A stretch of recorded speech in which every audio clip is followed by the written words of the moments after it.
Hello வணக்கம். இது உங்கள் சிவகாமி ஸ்போக்கன் இங்கிலீஷ். இன்றைக்கி நம்ம ஸ்போக்கன் இங்கிலீஷில் 51வது நாள் கிளாஸ் பார்க்க போகிறோம். அது spoken English with basic English grammar. நம்ம இப்போ இது வரைக்குமே ஒரு 50 நாள் கிளாஸ் பார்த்துட்டோம். நீங்கள் எல்லாமே அதை ஒரு சின்னதாக ஒரு ரீகேப் மாதிரி பார்த்துருங்க. ஏன்னா அப்படி பார்த்தா மட்டும்தான் எந்தெந்த வார்த்தைகள் எதுக்காக பயன்படுது, அது சென்டென்ஸில் வரும்போது அதோட மீனிங் என்ன அப்படின்னு தெரியும். சரிங்களா? மறக்காமல் அந்த 50 டேஸ் கிளாஸையும் டைம் இருக்கிறப்ப ஒரு ஓவர்வியூவாக ஒன்று பார்த்துட்டு வந்துடுங்க. சரிங்களா? அப்போ இன்றைக்கி பார்க்க போகிறது என்னென்னா, சப்ஜெக்ட்டுன்னு சொல்லியிருப்பேன். அதாவது நாம் யாரை பற்றி பேசுகிறோமோ, நம்ம எதை பற்றி பேசுகிறோமோ அதுதான் சப்ஜெக்ட்டு. அந்த சப்ஜெக்டில் வரக்கூடிய வார்த்தைகள், அதாவது ப்ரோனவுன்னு சொல்லுவோம். இல்லைன்னா நான் வேறு விதமாக சொல்கிறேனே, பெயர் இல்லாமல் வரக்கூடிய வார்த்தைகள், பெயரை குறிக்காத வார்த்தைகள், அதாவது I, we, you, they, he, she, it, இதெல்லாம் சப்ஜெக்டாகவும் வரும். அது அப்படியே ஆப்ஜெக்டில் மாறும்போது அது எந்தெந்த வார்த்தைகள்லாம் மாறுது அப்படின்னு நம்ம இன்றைக்கி பார்க்க போகிறோம். சரிங்களா? இப்போ சப்ஜெக்ட்னால் என்ன, நம்ம எதை பற்றி பேசுகிறோமோ அதுதான் சப்ஜெக்ட்டு. இப்போ நான் ஒரு டீச்சரை பற்றி பேசினா ஒரு டீச்சர் சப்ஜெக்ட்டு. சரிங்களா? நான் அமெரிக்காவை பற்றி பேசினா அமெரிக்கா சப்ஜெக்ட்டு. நான் லண்டன் பற்றி பேசினா லண்டன் சப்ஜெக்ட்டு. அதே மாதிரி நம்ம இஸ்ரோ பற்றி பேசினா இஸ்ரோ ஒரு சப்ஜெக்ட்டு. அதுக்கும் அடுத்தது, இப்போ இஸ்ரேல் ப்ளஸ் காசா போர் நிறுத்த ஒப்பந்தம் நடந்துகிட்ருக்குல்ல, இதை பற்றி பேசினா அது சப்ஜெக்ட்டு. சரிங்களா?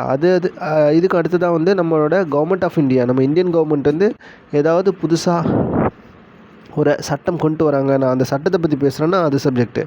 அப்போது ஓவரிவாக நான் எதை பற்றி பேசுகிறோமோ அதுதான் சப்ஜெக்ட்டு. சரிங்களா? அப்போ நான் எதை பற்றி பேசுகிறோமோ அது சப்ஜெக்ட்டு. இந்த சப்ஜெக்ட் என்னென்னவாலாம் இருக்கலாம் அப்படின்னு சொன்னால், ஒரு பொருளாக இருக்கலாம், இடமாக இருக்கலாம், இல்லை ஒரு நபராக இருக்கலாம். ஒரு ஆணாக இருக்கலாம், இல்லை பெண்ணாக இருக்கலாம், இல்லை ஒரு பொருளாக இருக்கலாம், ஒரு நபராக இருக்கலாம், ஒரு இடமாக இருக்கலாம். சரிங்களா? A subject can be a place, thing or a person. சரிங்களா?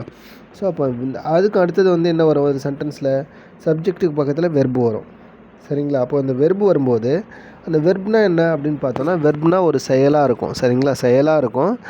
அந்த என்ன செயல் அப்படின்னா, அந்த சப்ஜெக்ட்டு நம்ம யாரை பற்றி பேசுகிறோமோ அவங்க செய்கிற செயல் தான் அந்த வெர்பு. சரிங்களா? அது ஒரு செயலாக இருக்கும். யாரோ ஒருத்தவங்க ஒரு செஞ்சு வச்ச ஒரு செயலாக இருக்கும், இல்லை செய்கிற ஒரு செயலாக இருக்கும். சரிங்களா? அடுத்தது என்ன, ஆப்ஜெக்ட்டு. ஆப்ஜெக்ட்னா என்னென்னா, நாம ஒருத்தவங்களை பற்றி பேசுகிறோம், அதுக்கு அடுத்தது அவங்க ஒரு செயல் செய்கிறாங்க. நம்ம யாரை பற்றி பேசுகிறோமோ அவங்க செஞ்ச செயலானது யாருக்கிட்ட, மூணாவதாக ஒரு ஆள்கிட்ட போய்ட்டு ஒரு இம்பேக்ட் கொடுத்துச்சுன்னா, அதை யாரை சார்ந்து இருக்குதோ அதுதான் ஆப்ஜெக்ட்டு. சரிங்களா? அந்த அவங்க செய்கிற செயல் யாருக்கிட்ட இருக்கோ, யாரை நோக்கி இருக்கோ அதுதான் ஆப்ஜெக்ட்டு. சரிங்களா? ஓகேங்களா? அப்போது இந்த மூணாவதாக வர இடத்துல அந்த ஆப்ஜெக்டை நம்ம 2 விதமாக ஸ்கூலில் படிச்சிருப்போம். Direct object, indirect object. ஆப்ஜெக்டே நம்ம 2 டைப்பாக படிச்சிருப்போம். அதே மாதிரி இன்னொன்று சொல்லணுன்னா, அந்த ஆப்ஜெக்ட்டு அப்படின்ற இடத்துல இன்னொரு வார்த்தையும் வரும். அதுக்கு காம்ப்ளிமெண்ட் அப்படின்னு பேர். ஒரு சென்டென்ஸில் இங்கிலீஷ் கிராமரில், இங்கிலீஷ் நம்ம எழுதுகிறோன்னா, ஒரு சென்டென்ஸை எழுதுகிறோன்னா அதில் 3வது இடத்துல ஒரு ஆப்ஜெக்ட் வரும். இல்லைன்னா அந்த 3வது இடத்துல ஒரு காம்ப்ளிமெண்ட் அப்படின்னு ஒரு வார்த்தை வரும். காம்ப்ளிமெண்ட் அப்படின்னா, நம்ம வித் பெஸ்ட் காம்ப்ளிமெண்ட் அப்படின்னு நம்ம எப்பவுமே க்ரீட்டிங்ஸ்லாம் நம்ம படிச்சிருப்போம். அந்த காம்ப்ளிமெண்ட் இல்லை, இந்த காம்ப்ளிமெண்ட். அந்த காம்ப்ளிமெண்ட் வித் பெஸ்ட் காம்ப்ளிமெண்ட்னா வாழ்த்துக்களுடன் அப்படின்னு அர்த்தம். சரிங்களா? அப்போ அது இல்லை. அப்போ இந்த காம்ப்ளிமெண்ட் பேர் என்ன, ஒரு சென்டென்ஸை முடிக்கும் சொல் அப்படின்னு அர்த்தம். இந்த காம்ப்ளிமெண்ட்டுக்கு பேர் முடிக்கும் சொல் அப்படின்னு அர்த்தம். சரிங்களா? அப்போது அந்த ஆப்ஜெக்டாக வரக்கூடிய வார்த்தைகள் என்னென்ன வருது, அது எப்படிலாம் மாறுது சென்டென்ஸில், அதுக்கு மாறும்போது அதோட பொருள் என்ன அப்படின்னு இன்றைக்கி பார்க்குறோம். சரிங்களா? அப்போது I, we, you, they, he, she, it, இதெல்லாம் சப்ஜெக்டில் வரும்போது என்ன வார்த்தைன்னு சொல்லிட்டு நான் உங்களுக்கு ஆல்ரெடி சொல்லியிருப்பேன். ஐனா நான், வீணா நாங்கள், யூனா நீ, நீங்கள். சரிங்களா? தேனா அவர்கள்னு சொல்லுவோம், நம்ம பேச்சு மொழியில் அவங்க அப்படின்னு சொல்லுவோம். அடுத்தது ஹி, ஷி, இட்டு. ஹீனா அவன், ஷீனா அவள், இட்டுனா அது. சரிங்களா? ஓகே. அப்போது இன்றைக்கி பாருங்களேன், இப்போ இந்த வார்த்தைகள் I, we, you, they, he, she, it, இது எல்லாமே சென்டென்ஸோட ஆப்ஜெக்டாக வந்துச்சுன்னா, ஒரு இங்கிலீஷ் சென்டென்ஸோட ஆப்ஜெக்டாக வந்துச்சுன்னா அது எப்படி பொருள் மாறுது அப்படின்னு தான் இன்றைக்கி பார்க்க போகிறோம். ஃபஸ்ட்டு பாருங்கள், எனக்கு ஷாஷாவை தெரியும் அப்படின்றத நான் எழுதுகிறேன். எனக்குன்னா ஐன்னா நான் அப்படின்னு அர்த்தம், இல்லை எனக்குன்னு சொல்லிக்கலாம். எனக்கு நம்ம பேச்சு மொழியில் எனக்கு ஷாஷாவை தெரியும் அப்படின்ன உடனே அது எப்படி எழுதலாம், ஐ நோ ஷாஷா. அப்படின்னு இருக்குது. இந்த இடத்துல ஐன்றது சப்ஜெக்ட்டு, நோன்றது வந்து வெர்பு, ஆப்ஜெக்டாக யார் வராங்க? ஷாஷா. அப்போது எனக்கு தெரியும் ஏற்கனவே ஒருத்தவங்களை வந்து தெரிந்திருக்கு அப்படின்னு சொல்லும்போது அந்த யார் அப்படின்னு கேட்கும்போது ஷாஷா அவங்க தான் ஆப்ஜெக்ட். சரிங்களா? அந்த வெர்பு வந்து யாரை வந்து டினோட் பண்ணுதோ அவங்க தான் ஆப்ஜெக்ட். ஓகேங்களா? அது வந்து டைரக்ட் ஆப்ஜெக்ட், இன்டைரக்ட் ஆப்ஜெக்ட்னு பொருள் வரும். இப்போ ஐ இந்த சென்டென்ஸில் ஐ நோ ஷாஷா அப்படின்றதுல ஐ அப்படின்ற வார்த்தை வந்து நான் எனக்கு அப்படின்ற மீனிங்கில் வரும். அதே மாதிரி ரெண்டாவது சென்டென்ஸ் பாருங்கள். ஃபஸ்ட்டு சொல்லும்போது எனக்கு ஷாஷாவை தெரியும், ரெண்டாவது என்ன எழுதி போட்டிருக்கேன்? ஷாஷாவுக்கும் என்ன தெரியும் அப்படின்னு சொல்லும்போது ஐ நோ ஷாஷானா எனக்கு ஷாஷாவை தெரியும், ஷாஷாவுக்கும் என்ன தெரியும் அப்படின்னா ஷாஷா நோஸ் மீ. அப்போ இந்த ஐன்றது என்னன்னு வரும்போது மீன் மாறிடுச்சு. சரிங்களா? சாரி, மீ அப்படின்னா என்னன்னு அர்த்தம், என்னை அப்படின்னு அர்த்தம் தமிழில். ஷாஷாவுக்கு என்ன தெரியும், அவனுக்கு என்ன தெரியும், அவளுக்கு என்ன தெரியும், அவங்களுக்கு என்ன தெரியும்.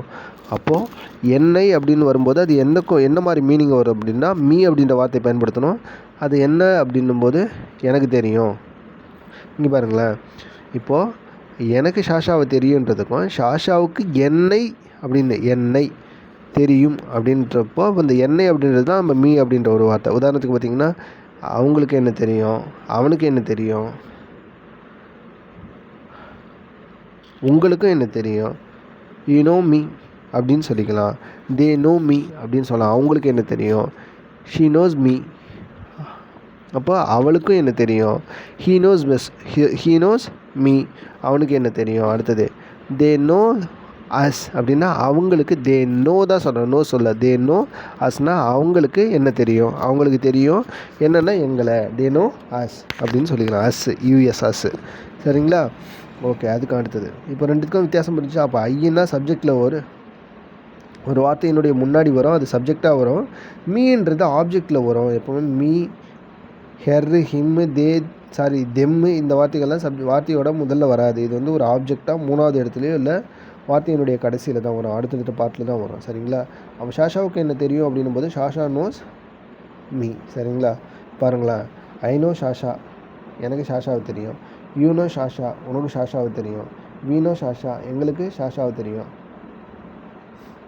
நமக்கு ஷாஷாவை தெரியும். அடுத்தது தே நோ ஷாஷானா அவங்களுக்கு ஷாஷாவை தெரியும், ஹீ நோ ஷாஷானா அவனுக்கு ஷாஷாவை தெரியும், ஷீ நோ ஷாஷானா அவளுக்கு ஷாஷாவை தெரியும், he knows Shasha, she knows Shasha, it knows ஷாஷானா அதுக்கு ஷாஷாவை தெரியும். சரிங்களா? அப்போ இந்த இட் அப்படின்ற வார்த்தை வந்து எதுக்கு யூஸ் ஆகுதுன்னா, நம்ம ஏற்கனவே ஒரு பொருளை நம்ம சொல்லிவிட்டு அதை பற்றி இரண்டாவது மூன்றாவது இடத்துல நம்ம பேசும்போது, ரெண்டாவது மூணாவது இடையே நம்ம பேசும்போது ஏற்கனவே குறிப்பிட்டு சொல்கிறதுக்கு அந்த வார்த்தையை ஏற்கனவே முன்னாடி சொன்ன அந்த வார்த்தையை குறிப்பிடுறதுக்காக இட் அப்படின்ற வார்த்தை பயன்படுது. சரிங்களா? இப்போ பாருங்களேன், ஷாஷாவுக்கு என்ன தெரியும் அப்படின்றப்போ ஷாஷா நோஸ் அஸ். அடுத்தது ஷாஷா நோஸ் யூ. சரிங்களா? அடுத்தது ஷாஷா நோஸ் ஹிம். அடுத்தது ஷாஷா நோஸ் ஹெர். ஷாஷாவுக்கு அவளை தெரியும். ஷாஷா நோஸ் ஹிம்னா ஷாஷாவுக்கு அவனை தெரியும். ஷாஷா நோஸ் அஸ்னா ஷாஷாவுக்கு எங்களை தெரியும். அடுத்தது ஷாஷா நோஸ் ஹெர். ஷாஷாவுக்கு அவளை தெரியும். அடுத்து ஷாஷா நோஸ் தெம் அப்படின்னா ஷாஷாவுக்கு அவங்கள தெரியும். அப்போ இந்த அஸ்ஸு, ஹிம்மு, ஹெர்ரு, தெம்மு இந்த வார்த்தைகள்லாம் ஆப்ஜெக்டாக தான் வருது. அப்படி வரும்போது அஸ்ஸுனா எங்களை அப்படின்னு அர்த்தம், மீனா என்னை அப்படின்னு அர்த்தம். ஷாஷா நோஸ் மீனா ஷாஷாவுக்கு என்ன தெரியும், அஸ்ஸுனா எங்களை, ஷாஷா நோஸ் யூனா ஷாஷாவுக்கு உன்னை தெரியும். அடுத்தது ஷாஷா நோஸ் ஹிம்னா ஷாஷாவுக்கு அவனை தெரியும். ஷாஷா நோஸ் ஹெர்னா இந்த இடத்துல ஹெர்ன்றது அவளை. அடுத்தது ஷாஷா நோஸ் தெம் அப்படின்னா அவங்கள. ஷாஷா நோஸ் தெம்னா ஷாஷாவுக்கு அவங்கள தெரியும். இப்போது அஸ்னா எங்களை, யூனா உன்னை, ஹிம்னா அவனை, ஹெர்னா அவளை, தெம்னா அவங்கள, மீனா என்ன. இந்த மாதிரியான வார்த்தைகள்லாம் ஆப்ஜெக்டில் வரும்போது இங்கிலீஷ் வார்த்தைகளை நம்ம பயன்படுத்துவோம். சரிங்களா? இப்போ அது புரிஞ்சிச்சா? அப்போது எப்பப்பெல்லாம் ஒரு சென்டென்ஸ் வரும்போது 3 வார்த்தை நம்ம வச்சு சொல்லும்போது ஒரு சப்ஜெக்ட், வெர்பு, ஆப்ஜெக்ட் அந்த மாதிரி பேட்டர்னில் நம்ம யூஸ் பண்ணுவோம். சரிங்களா? இப்போ இந்த வார்த்தைகள்லாம் பாருங்களேன். அப்படி சும்மா ஜஸ்ட்டு தே கால் அஸ் அப்படின்னு சொல்கிறாங்க. தே அப்படின்னா சப்ஜெக்ட்டு. தே எல்லாம் subject. I, we, you, they, he, she, it இதெல்லாம் சப்ஜெக்ட் வாக்கியத்தினுடைய முதல்ல தான் வரும். சரிங்களா? நான் சொன்னல அஸ்ஸு, ஹிம்மு, ஹெர்ரு, மீ, தெம் இதெல்லாம் வந்து வாக்கியத்தோட கடைசியில் வரும், இல்லை 3வது இடத்துல வரும். இப்போ முதல் சென்டென்ஸ் பாருங்கள், தே கால் அஸ்னா அவங்க, தே கால்னா அவங்க கூப்பிட்றாங்க யாரை, எங்களை. தே கால் அஸ்னா அவங்க எங்களை கூப்பிட்றாங்க, எங்களை, அஸ்னா எங்களை. அடுத்தது தே கால் ஹிம்னா அவங்க, என்னடா அவங்க சொல்கிறாங்க அப்படின்னா, அவங்க ஒன்றும் இல்லை, அவங்க ஏன் சத்தம் போடுறாங்க, அவங்க ஏன் கத்துறாங்க அப்படின்னு கேட்கும்போது ஒன்றும் இல்லை, அவங்க அவனை கூப்பிட்றாங்க, தே கால் ஹிம் அப்படின்னு சொல்லுவோம். சரிங்களா? அப்புறம் இன்னொரு டைம், ஏன்ப்பா திரும்பி அவங்க கத்துறாங்க, ஏன் ஏதோ கூப்பிடுறாங்க, ஏதோ கேட்குறாங்கன்னு நினைக்கிறேன், ஒன்றும் அவங்க கூப்பிடல, தே கால் ஹெர் அப்படின்னா அவங்க அவளை கூப்பிடுறாங்க, அழைக்கிறாங்க அப்படின்னு அர்த்தம். அடுத்து தே கால் மீனா இப்போ என்னடா கூப்பிட்றாங்க அப்படின்னா, அவங்க அவனையும் கூப்பிட்டு பார்த்தாங்க போகல, அவளையும் கூப்பிட்டு பார்த்தாங்க போகல, இப்போது என்ன கூப்பிட்றாங்க, தே கால் மீனா அவங்க என்ன கூப்பிட்றாங்க அப்படின்னு அர்த்தம். அப்போது சப்ஜெக்ட்டு வெர்பு ஆப்ஜெக்டாக வந்து அஸ்ஸு தெம்மு ஹெர்ரு ஹிம்மு அஸ்ஸு இந்த வார்த்தைகள்லாம் வரும். சரிங்களா? ஓகே, இப்போது இந்த சென்டென்ஸ் பாருங்களேன், இது சூப்பராக இருக்குது, இது எனக்கு பிடிச்சிருக்கு, இது சூப்பராக இருக்குது. முதல்ல ஒரு இது வருது, இது சூப்பராக இருக்குது. அடுத்தது இது எனக்கு பிடிச்சிருக்கு. ஃபஸ்ட்டு சென்டென்ஸ் அப்படியே ரிப்ளேஸ் பண்ணும்போது இது சூப்பராக இருக்குன்னா இட்ஸ் நைஸ் அப்படின்னு பேச்சுவார்த்தை சொல்லுவோம், இட்ஸ் நைஸ். அந்த இது என்னன்னு உங்களுக்கு தெரியும் ஏற்கனவே, அந்த எதை நீங்கள் சூப்பராக இருக்குன்னு சொல்கிறீங்களோ அது முன்னாடி தெரியும். அப்போ இட் ஈஸ்னா இட் ஈஸ் அப்படின்றத சுருக்கி இட்ஸ் அப்படின்னு எழுதலாம், இட்ஸ் நைஸ் அப்படின்னு சொல்லுவோம். ஸோ அப்போ இது சூப்பராக இருக்குது, இது எனக்கு பிடிச்சிருக்கு அப்படின்னும் போது ஐ லைக் திஸ் இல்லை ஐ லைக் இட். அப்போது மொதல் சென்டென்ஸில் வர இட்டும் செகண்ட் சென்டென்ஸில் வர திஸ்ஸு இல்லை இட்டுக்கும் எதுன்னு சொல்லிட்டு நீங்கள் ஆல்ரெடி உங்களுக்கு தெரிஞ்சிருக்கணும். இப்போது இது சூப்பராக இருக்குது அப்படின்னு சொல்லும்போது அப்போ இதுன்றது எதுன்னு முன்னாடியே உங்களுக்கு தெரிஞ்சிருக்கணும். அதே மாதிரி இதை எனக்கு பிடிச்சிருக்குன்னு சொல்லும்போது அது என்னவோ அதை உங்களுக்கு முன்னாடியே தெரிஞ்சிருக்கணும். சரிங்களா? அப்போ இது சூப்பராக இருக்குது, இது எனக்கு பிடிச்சிருக்குன்றத it's nice I like this அப்படின்னு சொல்லலாம். சரிங்களா? ஐ லைக் திஸ்னால் எனக்கு பிடிச்சிருக்கு. அடுத்தது பாருங்கள், இந்த புத்தகங்கள் எனக்கு தேவையில்லை, நீயே எடுத்துக்க, இந்த புக்கெலாம் எனக்கு தேவையே இல்லை, நீனே எடுத்துக்க, இந்த போ வச்சுக்க அப்படின்னு சொல்லுவோம்ல. இந்த புக்கெலாம் எனக்கு தேவையே இல்லை, நீயே வச்சுக்க அப்படின்னு சொல்லும்போது, இல்லை நீயே எடுத்துக்கன்னு சொல்லும்போது எப்படி சொல்லுவான், ஐ டோன்ட் வாண்ட் தீஸ் புக்ஸ். இந்த புத்தகங்கள்லாம் தீஸ்னா திஸ்னா இது, தீஸ்னா இந்த, திஸ்னா ஒரே ஒரு பொருளை சொல்லுவோம், தீஸ்னா 2 இல்லை 2க்கு மேலே நிறையா இருந்துச்சுன்னா அதெல்லாம் சொல்லுவோம். இப்போது ஒரு 2-3 சாவி கிடக்குன்னா these keys, I like these, I want these keys அப்படின்னு சொல்லுவோம். இப்போ ஒரே ஒரு சாவி மட்டும் கிடக்குன்னா I want this key, this key அப்படின்னு சொல்லுவோம். சரிங்களா? ஓகே, அப்போ ஒன்று சொல்லும்போது திஸ்ன்னும், நிறைய சொல்லும்போது 2க்கு மேலே இருந்துச்சுன்னா அதை வந்து தீஸ் அப்படின்ற வார்த்தையும் பயன்படுத்த சொல்லுவோம். இப்போது ஐ டோன்ட் வாண்ட் தீஸ் புக்ஸ்னால் எனக்கு இந்த புத்தகங்களை பிடிக்கல, you can have it, you can have தெம்னு சொல்லிக்கலாம், இல்லை யூ கேன் ஹேவ் இட், நீ அதை எடுத்துக்கோ, இல்லை நீயே அதை வச்சுக்கோன்னா யூ கேன் ஹேவ் திஸ் அப்படின்னு சொல்லிக்கலாம். யூ கேன் ஹேவ் திஸ்னா நீயே அந்த பொருளை பெற்றுக்கொள் அப்படின்னு அர்த்தம். சரிங்களா? ஹேவ்னா ஏற்கனவே சொல்லியிருக்கல, ஹேவ்னா கொண்டிரு பெற்றிருன்னு அர்த்தம். சரிங்களா? Okay, I don't want these books, you can have it, எனக்கு அந்த புத்தகங்கள்லாம் பிடிக்கவே இல்லை, நீயே அதை வச்சுக்கோ அப்படின்னு சொல்லணும். ஓகேங்களா? ஓகே, அடுத்தது பார்க்கலாம்.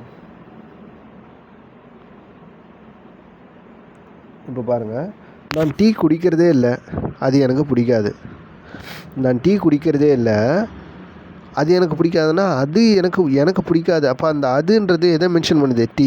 அப்போ நீங்கள் உங்களுக்கு அதுன்னு சொல்லும்போது அது இது இந்த அந்தெல்லாம் சொல்லும்போது ஏற்கனவே அதை பற்றி நீங்கள் சொல்லி இன்ட்ரடியூஸ் பண்ணியிருக்கணும். சரிங்களா? இப்போது ஐ நெவர் ட்ரிங்க் டீ, நான் எப்போவுமே டீ பிடிக்கிறதில்ல, டீ குடிக்கிறதில்ல, I never drink tea, I don't like it. அப்போ ரெண்டாவது வர இந்த இட் அப்படின்றது எதை சொல்லுது, அந்த டீயை தான் சொல்லுது. ஃபஸ்ட்டு வந்து ஐ நெவர் ட்ரிங்க் டீ, நான் எப்போவுமே டீ குடிக்கிறதில்ல.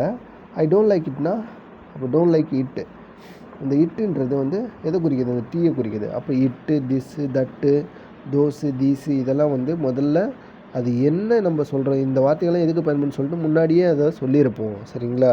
இப்போ இந்த இடத்துல டீயை தான் இட்டு அப்படின்ற வார்த்தை சொல்லுது. சரிங்களா? அதாவது இது எதுக்கு யூஸ் பண்ணுறோம் அப்படின்னா, திரும்பியும் அந்த டீயை இங்கே பாருங்களேன், ஐ never drink tea, I don't like tea அப்படின்னு சொல்கிறதுக்கு பதிலாக இந்த இடத்துல டீ வர்றதுக்கு பதிலாக அந்த நவுன், அந்த டீன்ற ஒரு நவுனை வந்து ரீப்ளேஸ் பண்ணி இட் அப்படின்ற வார்த்தையை வச்சு சொல்லணும். சரிங்களா? இதெல்லாம் என்னது, ப்ரோ நவுன்னு பேர். He, she, it, I we, you they இதெல்லாம் ப்ரோ நவுன்னு பேர். சரிங்களா? ஓகே, அதுக்கு அடுத்தது பாருங்கள், I never go to cinemas, I don't like them அப்படின்னா, ஐ டோன்ட் லைக் இட் அப்படின்னா, இல்லை ஐ டோன்ட் லைக் தெம், நான் சினிமாவுக்கே போகிறதில்ல, எனக்கு சினிமா பார்க்குறதே பிடிக்காது அப்படின்னு சில பேர் சொல்லுவாங்க. ஐ நெவர் கோ டு சினிமாஸ்னால் நான் ஒருபோதும் சினிமாவுக்கு போகிறதே இல்லை, படம் பார்க்க நான் போகிறதே இல்லைன்னு சொல்லும்போது I never go to cinemas, I don't like it, இல்லை ஐ டோன்ட் லைக் தெம்னா அந்த சினிமாலாம் எனக்கு பிடிக்கவே பிடிக்காது. அப்போ அந்த தெம் அப்படின்ற வார்த்தை அந்த சினிமா வந்து மென்ஷன் பண்ணுது. ஓகே, அடுத்தது பாருங்கள். I never talk with him, நான் ஒருபோதும் நான் எப்போவுமே அவங்ககிட்ட பேசுகிறதில்ல. ஐ நெவர் டாக், ஐ டாக்னா நான் பேசுகிறேன். ஐ நெவர் டாக்னா நெவர்னா இல்லைன்னு அர்த்தம், ஒருபோதும் இல்லைன்னு அர்த்தம். சரிங்களா? ஐ நெவர் டாக்னா நான் ஒருபோதும் அது செய்கிறதில்ல. எது செய்கிறதில்ல? ஐ நெவர் டாக்னா நான் ஒருபோதும் பேசுகிறதில்ல. யாரோட? வித் ஹிம், அவனோட. சரிங்களா? நான் அவனோட பேசுகிறதே இல்லை. I never talk with him. சரிங்களா? ஓகே, அப்போது ப்ரிப்போசிஷன். அடுத்தது ப்ரிப்போசிஷன் கூட ஒரு சில ப்ரிப்போசிஷனை யூஸ் பண்ணி அதுக்கு பக்கத்தில் மீ, ஹெர், தெம் இந்த வார்த்தைகள்லாம் நான் எப்பவுமே பயன்படுத்துவோம். அது என்னென்னு பார்க்குமா? இந்த மீக்கு முன்னாடி ஃபார் அப்படின்ற ப்ரிப்போசிஷனை பயன்படுத்துவோம். எப்போன்னா ஐ பாட் திஸ் ஃபார் யூ. சாரிங்க பாருங்கள்,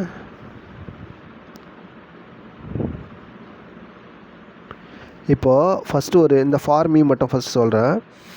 இப்போது நம்ம கேட்போம், நம்ம வீட்டுக்கு யாராச்சும் ரிலேட்டிவ்ஸ் வந்திருப்பாங்க, இல்லை நமக்கு தெரிஞ்ச ஃப்ரெண்ட்ஸோ இல்லை நம்மளோட அண்ணனோ தங்கச்சியோ எங்கேயோ ஒரு வெளில இடத்துக்கு ஒரு டூர் போயிட்டு திரும்பி வீட்டுக்கு வரும்போது நமக்கு ஒன்று வாங்கிட்டு வந்திருப்பாங்க. அப்போ நம்ம கேட்போம்ல, ஹே எனக்காண்ணா நீ இதை வாங்கிட்டு வந்த அப்படின்னு கேட்போம்ல. அப்போது did you buy this for me அப்படின்னா, did you buy this for me, இது எனக்காகவா நீ வாங்கின? ஃபார் மீனா எனக்காகன்னு அர்த்தம், மீனா என்ன, ஃபார் மீனா எனக்காகவா அப்படின்னு அர்த்தம். சரிங்களா? அப்போது did you buy this for me அப்படின்னா நீ எனக்காகவா இதை வாங்கின. அப்போது do you support for me, நீ இந்த விஷயத்துக்காக எனக்கு சப்போர்ட் பண்ணுறியாண்ணா? அண்ணா do you support for me, do you support for மீனா நீ எனக்கு சப்போர்ட் பண்ணுறியா அப்படின்னு அர்த்தம். அப்போ ஃபார் மீ, மீக்கு முன்னாடி நம்ம ஃபாரை யூஸ் பண்ணலாம். அப்போ எனக்காக, உனக்காக அப்படின்லாம் சொல்லும்போது ஃபார் நம்ம யூஸ் பண்ணிக்கலாம். ஓகேங்களா? இப்போது நம்ம ஒரு இடத்துல இன்னொரு டைமில் கேட்போம், ஏன் நீ வந்து அவளை முறைச்சி பார்த்துக்கிட்டே இருக்க? Why are you looking at her, why are you looking at her அப்படின்னா எதுக்காக நீ அவளை முறைச்சி பார்த்துக்கிட்டே இருக்க, இல்லை எதுக்காக நீ அவனை முறைச்சி பார்த்துட்டு இருக்க. அப்போது ஹெர்ருக்கு முன்னாடி அட் அப்படின்ற ப்ரிப்போஷனை யூஸ் பண்ணலாம். அப்போது why are you looking at him, இல்லை why are you looking at ஹேர்னா ஏன் அவளை நீ பார்த்துக்கிட்டே இருக்க, இல்லை why are you looking at தெம்னா ஏன் அவங்கள நீ பார்த்துக்கிட்டே இருக்க. அப்போது அட்டு தெம்மு. அதே மாதிரி இந்த ஃபாருக்கு முன்னாடி ஃபாருக்கு அடுத்தது us, for them, for me, for her, for him அப்படின்ற வார்த்தையை நம்ம யூஸ் பண்ணிக்கலாம். அதே மாதிரி at her, at him, at them அப்படின்ற வார்த்தையை நம்ம யூஸ் பண்ணிக்கலாம். இப்போது அதே மாதிரி இந்த அஸ்ஸுக்கு முன்னால் எந்த மாதிரியான வார்த்தைகள்லாம் நம்ம யூஸ் பண்ணலாம் அப்படின்னு கேட்டிங்கன்னா, வித் அப்படின்ற வார்த்தையை யூஸ் பண்ணலாம். இந்த ஒரு உதாரணமாக சொல்லணும்னா, come with us to learn English, spoken English அப்படின்னு சொல்லிட்டு நம்ம சேனலோட அந்த வால்பேப்பரில் போட்டிருப்போம்ல, come with us to learn English. அப்போ வித் அஸ்னால் எங்களோடன்னு அர்த்தம். அட்டுஹர்னா அவளை அப்படின்னா அவளை அப்படின்னு அர்த்தம், அவனிடத்தில் அப்படின்னு வரும். சரியா? ஆனால் பேச்சு வழக்கில் சொல்லும்போது அவளை, அவனை, அவங்கள அப்படின்னு சொல்லும்போது அட்டுஹர்னா அவளை, அட் ஹிம்னா அவனை. எதுக்காக நீ அவனை முறைக்க பார்க்குற? Why are you looking at him, why are you staring at him, ஏன் முறைக்க பார்க்குற? Why are you looking at them, எதுக்காக நீ அவங்கள பார்க்குற அப்படின்னு அர்த்தம். சரிங்களா? அப்போது வித் தெம்மு, வித் அஸ் அப்படின்றதெல்லாம் நம்ம யூஸ் பண்ணுவோம். இப்போ come with us to learn இங்கிலீஷ்னால் நீங்கள் எங்களோட வாங்க, நம்ம இங்கிலீஷ் சொல்லித்தருவோம் அப்படின்னு அர்த்தம். சரிங்களா? யூ ஆர் ஸ்டாண்டிங் ஆன் இட்னா நீ அதுக்கு மேலே நிற்கிற. அப்போ ஆன் அப்படின்றது யூ ஆர் ஸ்டாண்டிங் ஆன் இட்னா நீ அதுக்கு மேலே நிற்கிற அப்படின்னு சொல்லும். அப்போது ஒரு preposition for, at, come, with, on இந்த மாதிரி ப்ரிப்போசிஷன்லாம் நம்ம இந்த ப்ரோனவுனான மீ, ஹெர்ரு, ஹிம்மு, தெம்மு, யூ அப்படின்ற வார்த்தை கூட நம்ம பயன்படுத்திக்கலாம். சரிங்களா? ஓகே, இப்போ இது என்னென்னா எக்ஸசைஸ். இந்த எக்ஸசைஸில் நான் ஃபஸ்ட்டு என்ன சொல்கிறேன், நான் அவளை பார்க்க விரும்புகிறேன், ஆனால் அவன் என்னை பார்க்க விரும்புகிறதே இல்லை. நம்ம நிறைய டைம் சொல்லுவோம்ல, சில பேர் சொல்லுவாங்க, நான் மட்டும் அவளை பார்க்க நினைக்கிறேன், ஆனால் அவள் வந்து என்னை பார்க்க நினைக்கிறதே இல்லை அப்படின்னு சொல்லுவாங்கள்ல. அதை நம்ம எப்படி சொல்கிறது? I want to see her but she doesn't want to see me அப்படின்னா, ஃபஸ்ட்டுன்றது வந்து ஐ வாண்ட் டு see herனா நான் விரும்புகிறேன், நான் ஆசைப்பட்றேன். டு see herனா அவளை பார்க்க நான் என்ன சொன்னேன் ஏற்கனவே, ப்ரெசன்ட் வெர்பு சி அதுக்கு முன்னாடி ஒரு 2 வந்துச்சுன்னா பார், சீனா பாரு, அதுக்கு முன்னாடி ஒரு 2 போட்டுன்னா பார்க்க. அப்போது ஐ வாண்ட் டு see ஹர்னா நான் அவளை பார்க்க விரும்புகிறேன். ஆனால் ஷி டசன்ட் வாண்ட், அவள் விரும்புறதில்ல. எதை விரும்புறதில்ல? டு see me அப்படின்னா என்னை பார்க்க அவள் விரும்புறதில்ல. இது ஒரு நம்ம அடிக்கடி யூஸ் பண்ணுவோம். I want to see her but she doesn't want to see me அப்படின்னு நம்ம சொல்லிக்கலாம். ஓகேங்களா? இப்போ இந்த டேஷ்லாம் நீங்கள் ஃபில் பண்ணணும். சரிங்களா? பாருங்களேன், I want to see them but dash don't want to see dash. இந்த 2 டேஷ்லையும் என்ன ஃபில் பண்ணுவீங்க அப்படின்னு சொல்லிட்டு நீங்கள் கமெண்ட்ஸில் சொல்லுங்கள். சரிங்களா? ஓகே, அடுத்தது I cannot find it where are my tickets. இந்த இடத்துல இட் அப்படின்றது வந்து மை டிக்கெட்ஸை, என்னோடய டிக்கெட்ஸை நான் எங்கேயுமே கண்டுபிடிக்க முடியல, எங்கே இருக்குது என்னோடய டிக்கெட்ஸ் அப்படின்னு சொல்லும்போது வேர் ஆர் மை டிக்கெட்ஸ் அப்படின்னு சொல்லியிருக்கிறோம். அதுக்கு வந்து ஐ கேனாட் ஃபைண்ட் இட். அப்போ அந்த இட்டுன்றது வந்து அந்த டிக்கெட்ஸை வந்து இண்டிகேட் பண்ணுது. ஓகேங்களா? அடுத்தது ஷீ வாண்ட்ஸ் த கீஸ், அவளுக்கு அந்த சாவிலாம் தேவை. கேன் யூ கிவ் டேஷ், இந்த டேஷில் என்ன வரும்ன்ட்டு நீங்கள் சொல்லுங்கள். சரிங்களா? அடுத்தது I don't know that man, இந்த மனிதனை எனக்கு தெரியாது, அவனை எனக்கு தெரியாது. But do you know dash அப்படின்னு வருது. டூ யூ நோ டேஷ்னால் அந்த டேஷ் வர இடத்துல என்ன வரும்னு சொல்லிட்டு நீங்கள் கமெண்ட்டில் போஸ்ட் பண்ணுங்கள். சரிங்களா? ஓகே, இது வந்து ஒரு முக்கியமான கிளாஸ். இதை நான் வந்து ஃபஸ்ட்டு சப்ஜெக்ட்டு ஆப்ஜெக்ட்டு நடத்தும்போதே முன்னாடி நடத்தியிருக்கணும். பட் இப்போ நடத்துகிறது தான் உங்களுக்கு வந்து நல்லது. ஏன் அப்படின்னு கேட்டிங்கன்னா, இது வந்து நார்மலான நம்ம ஸ்கூல் கிராமரில் சொல்லி தருவாங்களா அந்த மாதிரி கிளாஸாக போய்டும் அப்படின்னு சொன்னால் இதுதான் நான் உங்களுக்கு முன்னாடி சொல்லலை. சரிங்களா? Okay, thank you, thanks a lot for listening to my classes. Tomorrow let's meet. ஓகேங்களா? Bye, take care.